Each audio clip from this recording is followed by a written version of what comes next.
Rebonjour, rebonsoir. Donc, on poursuit toujours dans le chapitre 6. Cette fois-ci, on va porter une attention particulière sur des énoncés qui te seront utiles pour faire tes démonstrations.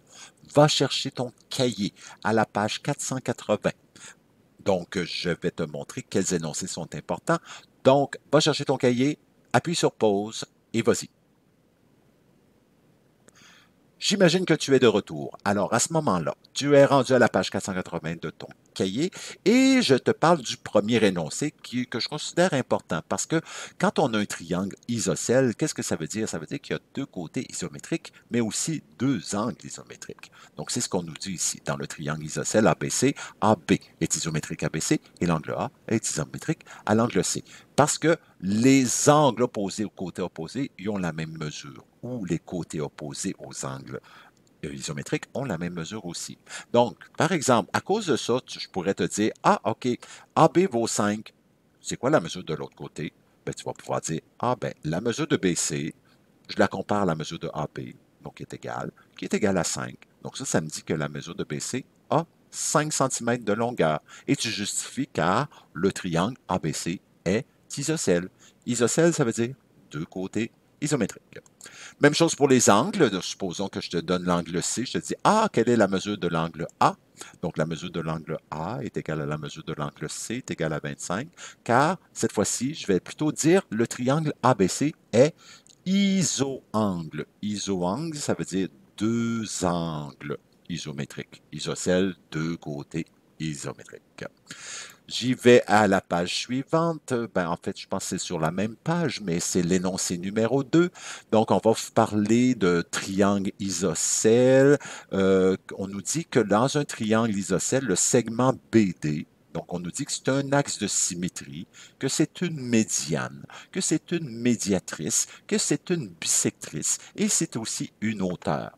Donc, plusieurs rôles que joue dans le triangle isocèle. Donc, BD, c'est une hauteur, c'est une bisectrice, donc c'est une médiatrice, c'est une médiane, c'est aussi un axe de symétrie. Donc, l'axe de symétrie, c'est-à-dire que ce serait l'image miroir. Donc, tu mets un miroir sur BD et tu as exactement la même chose de chaque côté. Mais allons voir qu'est-ce que c'est qu'une médiane. Donc, une médiane, c'est qu'on prend un côté, on trouve son milieu, et à partir du milieu, on va rejoindre son sommet opposé. Donc, voilà, c'est la définition d'une médiane. Donc, la médiane va séparer en deux l'un des côtés et va aller rejoindre le sommet opposé. La médiatrice aussi, on doit prendre le point milieu, mais cette fois-ci, on ne va pas rejoindre le sommet B, on va plutôt monter en ligne droite perpendiculairement. Donc, la médiatrice part du milieu, monte à angle droit et ne va pas nécessairement rejoindre le sommet du triangle. Donc, ça se peut qu'il passe à côté. Ici, parce qu'il est isocèle, la médiatrice allait rejoindre le sommet. Mais ici, ce n'est pas un triangle isocèle, donc il ne va pas aller le rejoindre. Une bisectrice va couper un angle en deux parties isométriques. Donc, ça veut dire que si tu connais une partie de l'angle, si je te dis cet angle-là vaut 30, donc tu vas pouvoir déduire que l'autre vaut 30 parce qu'une bisectrice partage un angle en deux parties égales. Et la hauteur, bon, c'est qu'on part du sommet et on va rejoindre le côté opposé avec un angle droit, où on part de la base et on va rejoindre le sommet à angle droit. Donc ça, c'est une hauteur. Donc c'est pourquoi que dans le triangle isocèle et même aussi dans le triangle équilatéral, parce qu'un triangle équilatéral est aussi isocèle, équilatéral qui aurait ses trois côtés isométriques. Donc à ce moment-là, parce qu'on est dans le triangle isocèle, ben, la médiane, la médiatrice, la bisectrice et la hauteur sont représentés à la fois avec le segment BD. Les côtés opposés d'un parallélogramme sont isométriques. Donc, ça veut dire, regarde ici, tu as la mesure de AB qui est pareil à CD, puis BC avec AD. Les angles opposés d'un parallélogramme sont isométriques. Donc, dans le parallèle ABCD, l'angle A avec C, etc. Bon, ça veut dire que si je prends mon parallélogramme, que je te donne un côté, ben, tu peux déduire le côté opposé en disant mesure de BC que je cherche est égale à la mesure de AD est égale à 5. Donc, Et aussi, on pourrait faire la même chose avec les angles. Mesure de l'angle P, mesure de l'angle D est égale à 120 degrés. Donc, ici, c'est parce que les côtés opposés d'un parallélogramme. Ça, c'est la justification qui est ici. Oups, pardon. Et l'autre, c'est la justification pour dire que les angles opposés d'un parallélogramme sont isométriques. Donc, voilà, c'est-tu pas extraordinaire? Affirmation, justification. Donc, ça, c'est le rôle de ce chapitre-là. Ici, des angles adjacents dont les côtés extérieurs sont en ligne droite sont supplémentaires. Ça veut dire que si tu as une ligne droite avec une droite sécante qui partage cette droite-là, donc dans le fond, c'est comme une fourchette à trois dents, hein, ici. Donc, ça ici, c'est des angles adjacents, une fourchette à trois dents. Je ne sais pas si tu vois l'image de ça. Donc, quand les côtés extérieurs sont en ligne droite, je vais dire que et les deux sont supplémentaires. Donc, ça veut dire supplémentaire que ça fait 180 degrés. Alors, si je te donne l'angle DBC qui vaut 110, tu peux déduire que la mesure de l'angle ABD est égale à 180 moins 110, donc 70. Et ça ici, ça serait ta justification. Les angles adjacents dont les côtés extérieurs sont en ligne droite sont supplémentaires. Et sinon, ben, ça se pourrait que ta fourchette à trois dents forme un angle droit. Donc, tu as des angles adjacents, c'est-à-dire un angle d'un côté, un angle de l'autre. Les deux ensemble font 90 degrés. Donc, à ce moment-là, je t'en donne un, tu vas déduire l'autre en faisant 90 moins 32 pour trouver la mesure de l'angle ABC. Donc, 58 degrés. Et tu justifies avec cet énoncé. Donc, des angles supplémentaires font 180, supplémentaires 180 et complémentaires font 90, complémentaires 90. Tu vois, c'est le truc pour leur tenir. Je poursuis. Les angles opposés par le sommet sont isométriques. Tu formes un X avec deux droites. Si tu choisis l'angle qui est ici, tu vas pouvoir dire que son opposé, donc qui est en face, va avoir exactement la même mesure. Donc, tu vas pouvoir dire que la mesure de l'angle 3 est égale à la mesure de l'angle 1, est égale à 60 degrés, car les angles opposés par le sommet sont isométriques. Ce serait ta justification. Ah, ce serait la même chose avec l'angle 2. Mais si je voulais trouver la mesure de l'angle 2, qu'est-ce que je ferais? Bien, je ferais la mesure de l'angle 2 qui est adjacent avec l'angle 1.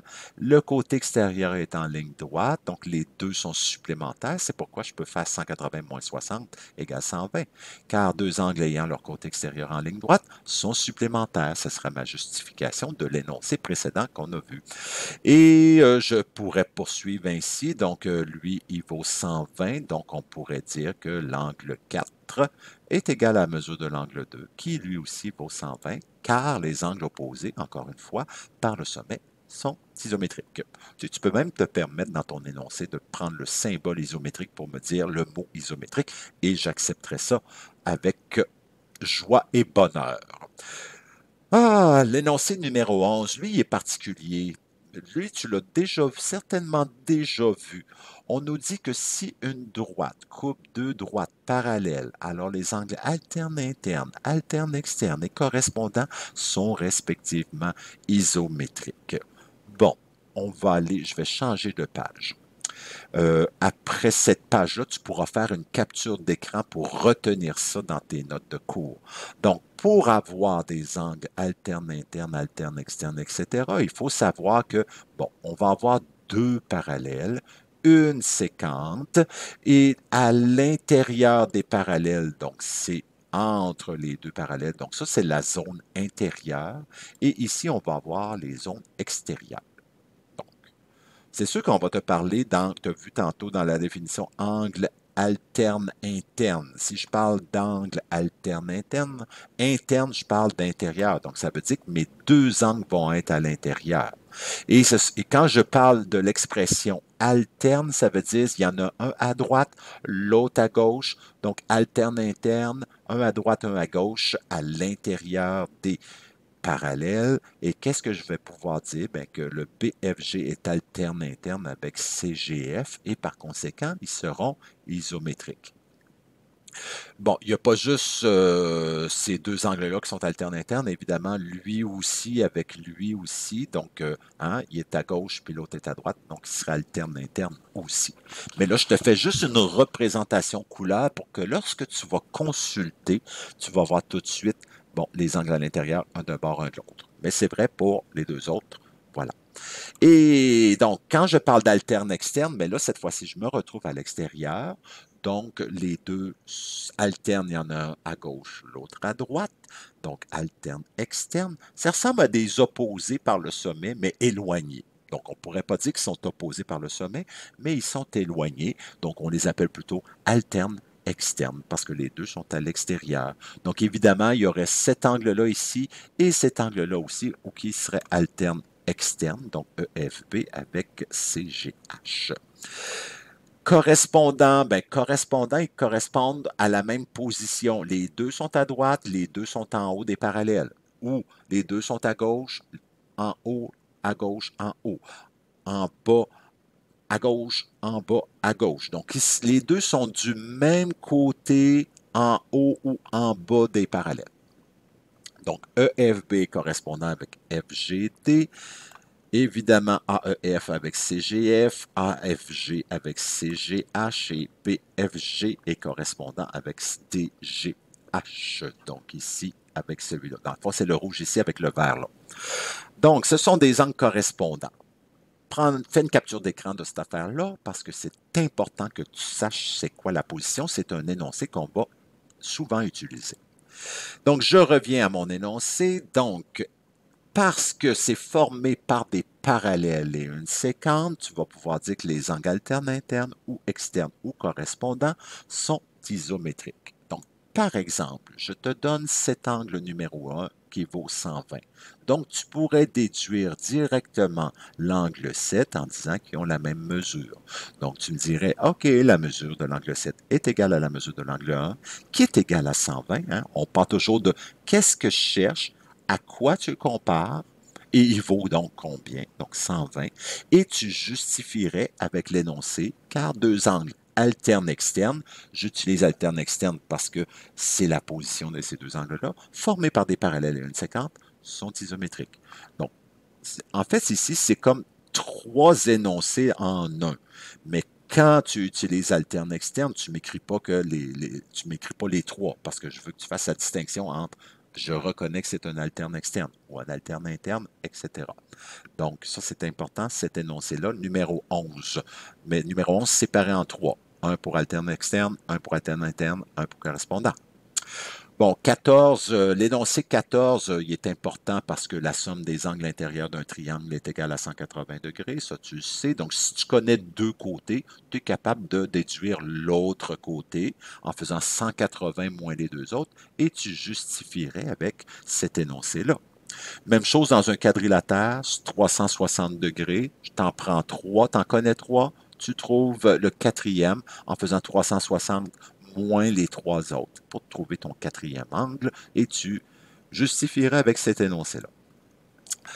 Dans un triangle rectangle, hein, tu le reconnais ici, c'est Pythagore. Mais là, ici, hein, fais attention, cette année, on adapte nos formules Pythagore en fonction du triangle de cette façon-là.